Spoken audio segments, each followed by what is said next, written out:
കക്കാനും കൊല്ലാനും നക്കാനും തല്ലാനും മാത്രമറിയാവുന്ന ആഭ്യന്തര വാഴകളുള്ള നമ്മുടെ ഈ നാട്ടിൽ കഴിഞ്ഞ ദിവസം ഒരു മധ്യവയസ്കനായ വ്യക്തിയെ വീട്ടിൽ നിന്നും പോലീസ് സംഘം വീടടങ്കം വളഞ്ഞുകൊണ്ട് പോലീസ് ജീപ്പിൽ കയറ്റി കൊണ്ടുപോയി. 17 ദിവസമാണ് ജയിലിൽ കഴിഞ്ഞത്. 17 ദിവസം കഴിഞ്ഞ് ഇതാ അയാളെ വെറുതെ വിടുകയാണ്. കാരണം അയാൾ ഒരു തെറ്റും ചെയ്തിട്ടില്ല എന്ന് കണ്ടെത്തിയതിന് പിന്നാലെ. പുൽപ്പള്ളിയിലാണ് സംഭവം. പുൽപ്പള്ളിയിലെ വീട്ടിലെ കാർ പോർച്ചിൽ നിന്ന് മദ്യവും സ്ഫോടക വസ്തുവുമായ 15ഓളം തോട്ടകളും കണ്ടെത്തിയ കേസിലാണ് നിർണായക വഴിത്തിരിവ് സംഭവിച്ചിരിക്കുന്നത്.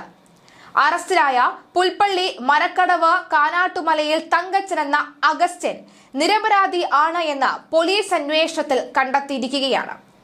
ഹോ, മഹാഭാഗ്യം! ഇല്ലെങ്കിൽ ഈ പറയുന്ന അഗസ്റ്റ്യൻ എന്ന നിരപരാധി 60 ദിവസത്തോളം ജയിലിൽ കിടക്കേണ്ട അവസ്ഥ വരുമായിരുന്നു. അദ്ദേഹത്തിന്റെ ഭാര്യയുടെ ദൃഢമായ പോരാട്ടം തന്നെയാണ് ഈ 17ാം ദിവസം അദ്ദേഹം അന്വേഷണ സംഘത്തിൽ നിന്ന് എല്ലാം വിട്ടുകൊണ്ട് എല്ലാം കണ്ടെത്തിക്കൊണ്ട് നിരപരാധിയാണ് എന്ന് തെളിഞ്ഞുകൊണ്ട് പുറത്തേക്ക് വന്നത്. വയനാടാണ് സംഭവം നടന്നത്. താൻ നിരപരാധിയാണെന്ന് പോലീസിനോട് ആവർത്തിച്ച് പറഞ്ഞെങ്കിലും നിരവധി തവണ കാലും കൈയും പിടിച്ച് തൊഴുകൈകളോടെ പറഞ്ഞെങ്കിലും പോലീസ് ഇത് മുഖവിലക്കെടുക്കാൻ പോലും തയ്യാറായില്ല. വീട്ടിൽ നിന്ന് മദ്യവും സ്ഫോടക വസ്തുക്കളും പിടിച്ചെടുത്ത സംഭവത്തിൽ 17 ദിവസത്തെ ജയിൽവാസത്തിന് ശേഷം തങ്കച്ചൻ മോചിതനാകുമ്പോൾ അദ്ദേഹത്തിന് പറയാൻ കുറച്ച് കാര്യങ്ങൾ മാധ്യമങ്ങളോട് ഉണ്ടായിരുന്നു. തങ്കച്ചൻ നിരപരാധിയാണെന്ന് തെളിഞ്ഞതോടുകൂടിയാണ് മദ്യം വാങ്ങിയ പ്രസാദ് എന്ന ആളെ പോലീസ് അറസ്റ്റ് ചെയ്തത്.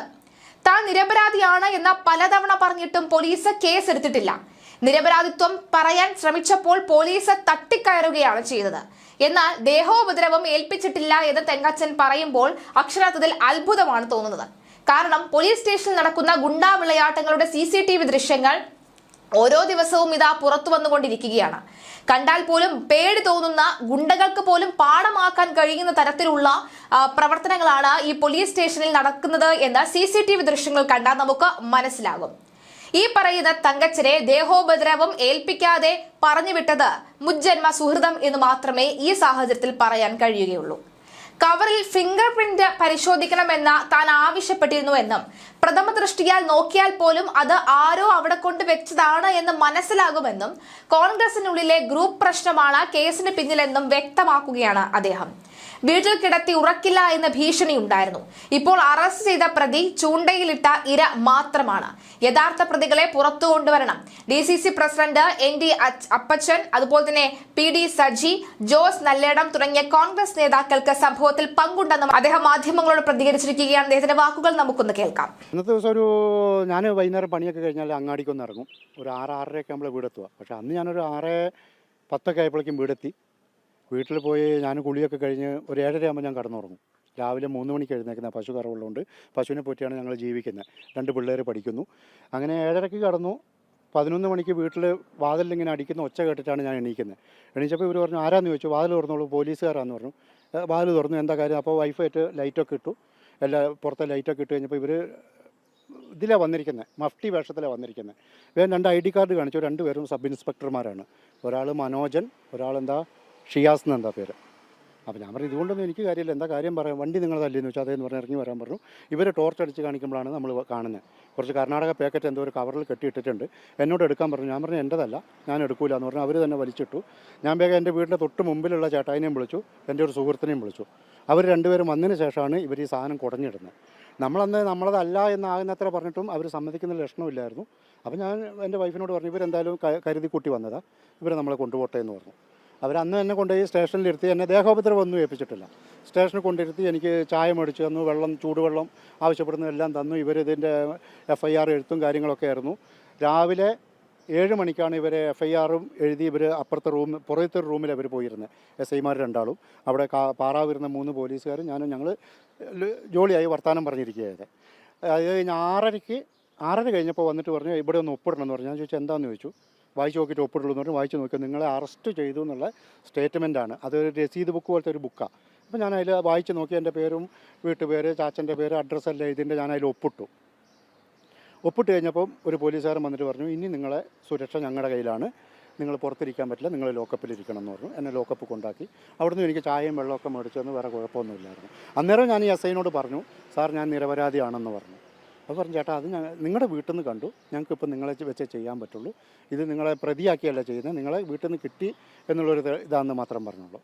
അതിനുശേഷം ഇവർ കുറേ കടലാസുകളൊക്കെ എഴുതി FIR ഇടാൻ വേണ്ടി മറ്റേ റൈറ്റർ എടുത്ത് കൊടുക്കുന്നത് 7:40 7:45 സമയത്താണ്. പക്ഷേ അതിനു മുമ്പ് തന്നെ പെരിക്കല്ലൂരുള്ള ഒരു ഓൺലൈൻ ചാനലിൽ വാർത്ത വന്നിരുന്നു. ഇത്ര 20 പാക്കറ്റ് ചാരായം, 15 തോട്ട, 10 ക്യാപ്പ്, 1/2 മീറ്റർ തിരി എന്നൊക്കെ പറഞ്ഞ് വാർത്ത വന്നു. അപ്പോഴേ എനിക്ക് സംശയം മണത്തു. ഞാൻ ചോദിച്ചു, ഇതെങ്ങനെ ഈ വാർത്ത വന്നു? പോലീസുകാരോട് ചോദിച്ചു, നിങ്ങൾ ആരെങ്കിലും ഇവിടുന്ന് കൊടുത്തോ എന്ന് ചോദിച്ചു. ഞങ്ങൾ കൊടുത്തില്ല, ഞങ്ങൾ അങ്ങനെ കൊടുക്കില്ല എന്ന് പറഞ്ഞു. SI ചോദിച്ചു, സാറേ നിങ്ങളിങ്ങനെ വാർത്ത കൊടുത്തോ എന്ന് ചോദിച്ചു. കൊടുക്കില്ല എന്ന് പറഞ്ഞു.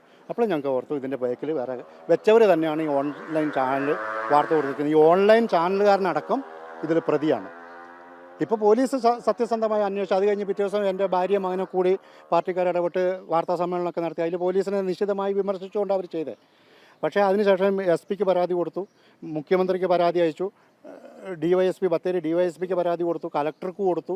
ഇതെല്ലാം ഭാര്യയും മകനും കൂടി പോയിട്ട് കൊടുത്തു. എന്നെ ഒരു വൈകുന്നേരം എല്ലാ ടെസ്റ്റും കഴിഞ്ഞ് ഇവിടുന്ന് ഫിംഗർ പ്രിൻറ്റ് വരെ കൽപ്പറ്റ സ്റ്റേഷനിൽ കൊണ്ട് എടുത്തിട്ട് ഞാൻ പറഞ്ഞു, എൻ്റെ ഫിംഗർ പരിശോധിക്കണം, എൻ്റെ ഫിംഗർ അതിലുണ്ടെങ്കിൽ എന്നെ കുറ്റവാളിയാക്കിക്കോ എന്ന് ഞാൻ SI പറഞ്ഞ പ്രകാരം രാത്രി ഒരു 10 മണിയോളമായി കൽപ്പറ്റ കൊണ്ടുവന്ന് എൻ്റെ ഫിംഗർ പ്രിൻ്റ് എടുക്കുമ്പോൾ അതും എടുത്ത് 11 മണിക്കാണ്, വെള്ളിയാഴ്ച രാത്രി 11 മണിക്ക് പിടിച്ച എന്നെ ശനിയാഴ്ച രാത്രി 11 മണിക്കാണ് വൈത്തിരി ജയിലിൽ കൊണ്ടാക്കുന്നത്. ഇന്നിപ്പോൾ 17 ദിവസമായി ഞാൻ വീട്ടിൽ നിന്ന് ഇറങ്ങിയിട്ട്. ആദ്യത്തെ ഇപ്പോൾ റോഡിൽ നിന്ന് ഇപ്പോൾ നിങ്ങളുടെ വീട് റോഡിന് തൊട്ടടുത്തുള്ള സ്ഥലമാണ്. അപ്പോൾ അവിടെ നിന്ന് നോക്കിയാൽ കാണാവുന്ന രീതിയിലാണ്, അതായത് ഒളിപ്പിച്ച രീതിയിലായിരുന്നില്ല. കാറിൻ്റെ നേരെ അടിയിൽ ബാക്ക് ടയറിനോട് ചേർത്ത് ഒരു പ്ലാസ്റ്റിക് കവർ, അതിലായിരുന്നു ഈ സാധനങ്ങളൊക്കെ ഉണ്ടായിരുന്നത്. പ്രഥമ ദൃഷ്ട്യാ നോക്കിയാൽ തന്നെ ഇത് ആരോ കൊണ്ടിട്ടതാണെന്ന് അറിയാം. പോലീസിനോട് പറഞ്ഞപ്പോൾ പോലീസ് പറഞ്ഞു, അതൊന്നും ഞങ്ങൾ ഇപ്പോൾ അറിയണ്ട, ഞങ്ങളത് അന്വേഷിച്ച് കണ്ടുപിടിക്കും, അതുവരെ നിങ്ങൾ അധികം വർത്തമാനം പറയണ്ട. നമ്മളെന്തെങ്കിലും ചോദിക്കുമ്പോഴേക്കും പോലീസ് നമ്മളോട് തട്ടിക്കയറുന്ന ആ ഒരു എന്താ അയാളുടെ പേര് ഞാൻ ആദ്യം പറഞ്ഞല്ലോ, ഷിനാസ് അല്ല, SI, അദ്ദേഹം ഇങ്ങനെ ഒരു പ്രൊബേഷൻ SI ആണ്. നമ്മളോട് തട്ടിക്കയറുന്ന രീതിയിലായിരുന്നു അയാൾ. അപ്പോൾ ഞാൻ പറഞ്ഞു, എനിക്ക് സാറിനോട് സംസാരിക്കാൻ താല്പര്യമില്ല. പിന്നെ എന്നോട് 1-2 ചോദ്യം ചോദിച്ചാൽ ഞാൻ അറിയില്ല എന്ന് മാത്രമേ പറഞ്ഞിട്ടുള്ളൂ. അത് ഫുള്ള് മനോജൻ എന്ന് പറഞ്ഞ SI ഇതെല്ലാം തൻ്റെ മൊബൈൽ ഫോണിൽ പകർത്തുന്നുണ്ടായിരുന്നു. എന്നോട് ചോദിക്കുന്നതും ഞാൻ പറയുന്നതും ഈ സാധനങ്ങളും എല്ലാം പകർത്തുന്നുണ്ടായിരുന്നു. അത് കഴിഞ്ഞ് SP കൊടുത്ത പരാതി പ്രകാരം പുൽപ്പള്ളി CIയുടെ നേതൃത്വത്തിൽ അന്വേഷണം നടന്നതിലാണ് ഇപ്പോൾ ഒരു പ്രതിയെ കിട്ടിയിരിക്കുന്നത്. കിട്ടിയ പ്രതി ഞാൻ പറയുന്നത് ചൂണ്ടയിലിട്ട ഒരു ഇര മാത്രമാണ്. ഈ കൊളുത്തി ഇട്ടവനും ചൂണ്ട പിടിച്ചവനും ഒക്കെ ഒളിവിലാണ്. യഥാർത്ഥ പ്രതികളെ പുറത്തു കൊണ്ടുവരണം. ഇതിനോടനുബന്ധിച്ച് തന്നെ ഇത് പാർട്ടിയിലുണ്ടായ ഒരു പിണക്കമാണ്, ഒരു ഗ്രൂപ്പ് വഴക്കല്ല. ഇവർ കുറച്ച് പേര് കൂടി, മണ്ഡലം പ്രസിഡൻറ്റ്, ഒരു വക്കീലായ DCC സെക്രട്ടറി, ഇവരെല്ലാം കൂടി കോറക്കാരിൽ നിന്ന് പൈസ വാങ്ങിയിട്ട് ഇവർ പാർട്ടിയുടെ പേരിൽ പൈസ വാങ്ങി ഇവർ ഉപയോഗിക്കുകയായിരുന്നു. ഇതിനെ ചോദ്യം ചെയ്തതാണ് ഞങ്ങൾക്കെതിരെ തിരിയാനുള്ള കാരണം ഉണ്ടായത്. എന്നോട് അന്ന് പറഞ്ഞിരുന്നു, നിന്നെ വീട്ടിൽ കടത്തി ഉറക്കൂല എന്ന് പറഞ്ഞിരുന്നു. ഒരുത്തനെ ജീപ്പ് പിടിച്ച് കൊല്ലാൻ നോക്കി. അവൻ വണ്ടി ഓടിച്ച് പോലീസ് സ്റ്റേഷനിൽ കയറിയുകൊണ്ട് മാത്രം കഴിച്ചലായതാണ്. ഒരുത്തൻ്റെ വീട്ടിൽ ചെന്നു, ഒരു 101 നമ്പർ കാറും കൊണ്ട് വീട്ടിൽ ചെന്നപ്പോൾ അവിടെ CCTV ഉണ്ടെന്ന് പറഞ്ഞതോടുകൂടി ഇവർ വിട്ടുപോയി. വേറൊരുത്തൻ്റെ വീട്ടിൽ രാത്രി ചെന്ന് പട്ടി കുറച്ചതുകൊണ്ട് ഇവരിറങ്ങിപ്പോയി. ഇങ്ങനെ ഇവർ സ്ഥിരമായിട്ട് ഇത് നടത്തിക്കൊണ്ടിരിക്കുകയായിരുന്നു. അപ്പോൾ ഈ വക്കീൽ ബുദ്ധിയിലാണ് ഈ തോട്ടയും ചാരായവും വന്നത്. ഇത് രണ്ടും കൂടി ഉണ്ടെങ്കിൽ ജാമ്യം കിട്ടാത്ത രാജ്യദ്രോഹ കുറ്റമാണ്. അതെന്നോട് പറഞ്ഞു തന്ന ജയിലറാണ് പറഞ്ഞു തന്നത്.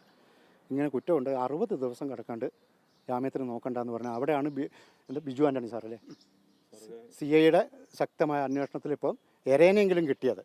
ഇനി ഇര കൊളുത്തിയിട്ടവനും ചൂണ്ട പിടിച്ചവനൊക്കെ ഒളിവിലാണ്. അവരെയും കൂടി പുറത്ത് കൊണ്ടുവന്നാൽ മാത്രമേ ഇത് നടക്കുള്ളൂ. ഇതിൽ ND അപ്പച്ചന് വരെ, DCC പ്രസിഡൻ്റായ ND അപ്പച്ചന് വരെ ഇതിൽ പങ്കുണ്ടെന്നാണ് എനിക്ക് പറയാനുള്ളത്. ഞാനൊരു കോൺഗ്രസ്സുകാരനാണ്, 2-ാം വാർഡിൻ്റെ കോൺഗ്രസിൻ്റെ പ്രസിഡൻറ്റ്, ജനങ്ങൾ തിരഞ്ഞെടുത്ത പ്രസിഡൻ്റാണ് ഞാൻ. കോൺഗ്രസ് 2-ാം വാർഡിൻ്റെ പ്രസിഡൻറ്റാണ്. അപ്പോൾ ND അപ്പച്ചൻ വേറൊരു കേസ് കൊടുത്തിട്ടുണ്ട്. ഒരു കാല് വയ്യാത്ത ഒരു ആദിവാസി OR രഘു എന്ന് പറയുന്ന ഒരു, അതും അഡ്വക്കേറ്റാണ്, വക്കീൽ കോഴ്സ് പഠിച്ചാണ്. ആ രഘുവിനെ കൊണ്ട് ഞങ്ങൾ 12 ആളെ പേര് കേസ് കൊടുപ്പിച്ചിട്ടുണ്ട്. പാടിച്ചിറ ബാങ്ക് ഓഡിറ്റോറിയത്തിൽ വെച്ച് നടന്ന വികസന സെമിനാർ, അന്ന് ഞങ്ങൾ സെമിനാർ നടക്കില്ല എന്ന് പറഞ്ഞിട്ട് ഇവർ വാശി പിടിച്ച് വെച്ച് അവിടെ കച്ചറയുണ്ടായി. ആ വികസന സെമിനാറിൽ രഘുവിനെ തല്ലിയെന്ന് പറഞ്ഞ് വെച്ചിട്ടുണ്ട്. പക്ഷേ രഘു അതിലെ പയർ പോലെ ഓടി നടക്കുന്നു. ഞങ്ങൾ തല്ലിയെന്ന് പറഞ്ഞ രഘു ഒരു കുഴപ്പമില്ലാതെ അന്നും ഓടി നടക്കുന്ന വിഷ്വലൊക്കെ ഞങ്ങളുടെ കയ്യിലുണ്ട്. എന്നിട്ട് 3 മണിയായപ്പോൾ, 12 മണിക്ക് കഴിഞ്ഞ സംഭവം 3 മണിയായപ്പോഴാണ് രഘു മാനന്തവാടി ആശുപത്രിയിൽ പോയി അഡ്മിറ്റ് ആയത്. അവിടെ പോയി മരുന്നും മേടിച്ച് കാര്യവും പറഞ്ഞ് രഘു തിരിച്ച് വീട്ടിൽ പോകുന്നു. ഇതിൻ്റെ എല്ലാം ബുദ്ധി കേന്ദ്രം പി ഡി സജിയാണ്. 2ാം വാർഡ് മെമ്പറായ നെല്ലേടൻ ജോസുണ്ട് പുറകെ. അദ്ദേഹം ഈ പഞ്ചായത്ത് മെമ്പർ ആകുന്ന സമയത്ത് അദ്ദേഹം സ്വതന്ത്രനായി നിന്ന് നമ്മൾ പാർട്ടി സ്ഥാനാർത്ഥിയുടെ കൂടെ നിന്നു. അതിൻ്റെയൊക്കെ വൈരാഗ്യമാണ് ഞങ്ങളോട് കാണിക്കുന്നത്. കോടതിയിൽ ജാമ്യത്തിന് ശ്രമിച്ചിരുന്നു. ജാമ്യത്തിന് ശ്രമിക്കുമ്പോൾ ഇവൻ ബത്തേരിത്തെ ബാർ അസോസിയേഷൻ പ്രസിഡന്റാണ് പി ഡി സജി. അവരുടെ സ്വാധീനം ഉപയോഗിച്ച് ഇവൻ ജാമ്യം തട്ടിമാറ്റിക്കൊണ്ടിരിക്കുകയായിരുന്നു. പോലീസിലെ റിപ്പോർട്ട് എന്താണ്, കോടതി കൊടുത്ത റിപ്പോർട്ട് എന്താണെന്ന് എനിക്കറിയില്ല. അല്ല, പോലീസ് കൽപ്പറ്റയ്ക്ക് കേസ് തള്ളിയതിന് ശേഷം പോലീസ് നല്ല റിപ്പോർട്ടാണ് ഇവർ അന്വേഷിച്ച് ആളെ ഇവർക്ക് വിവരം കിട്ടി. എങ്ങനെയോ ഫോൺ ഇതാക്കിയതിൽ വിവരം കിട്ടിയിട്ടുണ്ട്. എൻ്റെ ഫോണ് പോലീസിൻ്റെ എന്നെ പിടിച്ച ആ സമയത്ത് പോലീസ് എൻ്റെ ഫോണ് മേടിച്ച് വെച്ചതാണ്. ആ ഫോണ് ഇവർ നോക്കി, എൻ്റെ അക്കൗണ്ട് നോക്കി, എൻ്റെ ബാങ്ക് സ്റ്റേറ്റ്മെൻറ്റ് എല്ലാം എടുത്തിട്ടുണ്ട്. ഇതെല്ലാം ജയിലിലാണെങ്കിലും ഞാൻ വിവരങ്ങൾ അറിയുന്നത് എന്നെ കാണാൻ വരുന്നവർ പറയുന്നുണ്ടായിരുന്നു. എല്ലാം എടുത്തതിലും ഞാൻ നിരപരാധിയാണെന്ന് അവർക്കും തെളിഞ്ഞിട്ടുണ്ടാകും. അപ്പം ഞാൻ അന്ന് തന്നെ പറഞ്ഞിരുന്നു. പക്ഷേ അന്ന് അവർ പറഞ്ഞത് നിങ്ങളുടെ വീട്ടിൽ നിന്ന് സാധനം കിട്ടി, നിങ്ങളുടെ വീട്ടിലാണ് സാധനം ഉള്ളത്, അപ്പം ഞങ്ങൾക്ക് ഇത് ചെയ്യാൻ പറ്റുള്ളൂ എന്നാണ് പറഞ്ഞത്. അത് അവരുടെ ഒരു നിസ്സഹായാവസ്ഥയായിരിക്കും. അത് എനിക്കൊരു വിചാരം വന്ന അങ്ങനെ. കാരണം ഇവർക്കൊരു ഇൻഫർമേഷൻ കൊടുത്ത ഒരാളുണ്ടാവുമല്ലോ. അയാൾ പറഞ്ഞിട്ടുണ്ടാവും ഇന്ന സാധനങ്ങളാണ്, ഇന്ന വകുപ്പിട്ടോളം ചിലപ്പോൾ പറഞ്ഞിട്ടുണ്ടാകാം. ജയിലിലായ ശേഷം ഏതെങ്കിലും കോൺഗ്രസ് നേതാക്കൾ കാണാൻ വന്നിരുന്നു. അത് ഇപ്പോൾ എന്നെ ശനിയാഴ്ച രാത്രി ജയിലിലാക്കി. ഞായറാഴ്ച 4 മണിയായപ്പോഴേക്ക് IC ബാലകൃഷ്ണൻ വന്നിരുന്നു. പിന്നെ ഇവിടെ ജില്ലാ പഞ്ചായത്ത് മെമ്പറായ ബീന ജോസ് വന്നിരുന്നു. ബ്ലോക്ക് പഞ്ചായത്ത് പ്രസിഡന്റായ ഗിരിജാകൃഷ്ണൻ വന്നു. ബ്ലോക്ക് പഞ്ചായത്ത് മെമ്പറായ മേഴ്സി ചേച്ചി വന്നിരുന്നു. DCC പ്രസിഡന്റ് അങ്ങനെ ആരും വന്നില്ല. DCC സെക്രട്ടറിമാരിൽ ബീന ജോസ് മാത്രമേ വന്നിട്ടുള്ളൂ. അല്ലാതെ ഗ്രൂപ്പ് വാറിൻ്റെ ഇരയാണ്. അത് ND അപ്പച്ചനടക്കം ഇതിൽ പങ്കുണ്ട്. ഇതനുസരിച്ച് ഞങ്ങൾ KPCCക്ക് വരെ എൻ്റെ കൂടെയുള്ളവർ പരാതി കൊടുത്തിട്ടുണ്ട്. ബാക്കി ഇനി ഞാൻ എൻ്റെ ഫോൺ മേടിച്ചിട്ട് വേണം സണ്ണി ജോസഫ് സാറിനെയൊക്കെ ഒന്ന് വിളിക്കാൻ. അല്ല, ജാമ്യമല്ല, എന്നെ നിരപരാധിയാണെന്ന് തെളിഞ്ഞു, അതുകൊണ്ട് തന്നെ വിടുകയാണെന്നാണ് ജയിലർ പറഞ്ഞത്. യഥാർത്ഥ പ്രതിനെ കിട്ടി. അപ്പോൾ അവനെ ഇതുവരെ ഇന്നലെ അറസ്റ്റ് ചെയ്താന്ന് പറയുന്നത് ഇതുവരെ ഞാൻ ഇറങ്ങുന്നവരെ വൈത്തിരി എത്തിച്ചിട്ടില്ല. ഇനി ഞാൻ ഇറങ്ങിയിട്ട് കൊണ്ടുവരാമെന്ന് വെച്ചാണോ അല്ലെങ്കിൽ ഞാൻ അവിടെ ഉള്ളതുകൊണ്ട് മാനന്തവാടിക്ക് മാറ്റുമോ അറിയില്ല. വൈരാഗ്യത്തിന് പാർട്ടിയിലെ വഴക്കുകൾ തന്നെ, പടലപ്പിണക്കങ്ങൾ തന്നെയുള്ളൂ. അല്ലാതെ നമ്മൾ വേറെ ആരോടും ഒരു CPM-കാരൻ പോലും ഞാൻ അറസ്റ്റിലായി എന്നെ റിമാൻഡ് ചെയ്തു എന്ന് പറഞ്ഞപ്പോൾ എനിക്ക് വേണ്ടിയാണ് പത്രത്തിൽ എഴുതിയത്. ദേശാഭിമാനിയിലും മനോരമയിലൊക്കെ ഉണ്ടായിരുന്നു. ഇത് കോൺഗ്രസ്സിലെ തന്നെ കുടിപ്പകയാണെന്നും പറഞ്ഞു. 17 ദിവസം കടന്നു. അതിന് എന്താണെന്നുള്ളത് ഇനി അടുത്തത് ഏതെങ്കിലും ഒരു വക്കീലിനെ കണ്ടിട്ട് അന്വേഷിക്കട്ടെ. പരാതി കൊടുക്കേണ്ടി വരും. അത് ഒന്നുകൂടി അന്വേഷിച്ചിട്ട് ആലോചിച്ചിട്ടൊക്കെ ചെയ്യുന്നുള്ളൂ. അതിപ്പം ഞങ്ങൾ പോകുന്ന വഴിക്ക് പുൽപ്പള്ളി സ്റ്റേഷനിൽ കയറുന്നുണ്ട്. കയറിയിട്ട് അവരോട് സംസാരിക്കട്ടെ. ഇപ്പോൾ ഇത്രയും കൊണ്ടുവന്നത് ഇപ്പോൾ ഈ ഒരു പ്രതിയെ പിടിച്ചത് പുൽപ്പള്ളി CIയുടെ നേതൃത്വത്തിലാണ്. പ്രതിയില്ലായിരുന്നെങ്കിൽ ഞാൻ ഇനിയും ഒരു 60 ദിവസമൊക്കെ കിടക്കേണ്ടി വന്നേനെ. ജയിലർ തന്നെ പറഞ്ഞു ഈ ഒരു കേസ് 60 ദിവസമെങ്കിലും കഴിയാതെ ജാമ്യം കിട്ടില്ല എന്ന് പറഞ്ഞിരുന്നു. അല്ല, നിരപരാധിയാന്ന് നമുക്കറിയാം. നമ്മൾ പറയുന്നവർ വിശ്വസിക്കുന്നില്ലല്ലോ. പിന്നെ ഇപ്പോൾ പഴയ പോലെ ഒന്നുമല്ല സാറേ ജയില്. പന്നി വളർത്തുന്ന പോലെ നേരത്തെ ഭക്ഷണമുണ്ട്, കടന്നുറങ്ങിയാൽ മതി, വേറെ കുഴപ്പമൊന്നുമില്ല. പങ്കെടുത്തിരുന്നു. സംഘർഷം ഉണ്ടാകുന്ന സമയത്തും ഉണ്ടായിരുന്നു. കുടുംബത്തിന് മാനസിക വിഷമം തന്നെ. കാരണം ഇത് മലയാള പത്രത്തിലെല്ലാം വന്നു. ഫേസ്ബുക്ക്, വാട്സാപ്പ്, യൂട്യൂബ് എല്ലാ ചാനലിലും വിട്ടിരുന്നു ആ വ്യക്തി. അയാളുടെ അടുത്തുനിന്ന് ഞാൻ 2010 ഫോട്ടോ എടുത്തിരുന്നു. അയാൾ സ്റ്റുഡിയോക്കാരനും കൂടിയാണ്. ആ ഫോട്ടോ കമ്പ്യൂട്ടറിൽ ഇട്ടും കൊണ്ട് 10:40 എന്നൊരു നമ്പർ തന്നു. ഇനി എപ്പോഴും വേണം ഈ നമ്പർ പറഞ്ഞാൽ മതി. എൻ്റെ അനുവാദമില്ലാതെ ആ ഫോട്ടോ എടുത്തിട്ടാണ് പുള്ളി പത്രത്തിൽ വാർത്ത ഇട്ടത്. അപ്പോൾ അതിനെതിരെ എന്ത് നിയമ നടപടി ചെയ്യാൻ പറ്റും? എൻ്റെ അനുവാദമില്ലാതെ എൻ്റെ ഫോട്ടോ അങ്ങനെ അയാൾ വിശ്വസിച്ചാണ് നമ്മുടെ ഫോട്ടോ അയാളെ ഇതിൽ വെക്കുമ്പോൾ എടുക്കുന്നത്.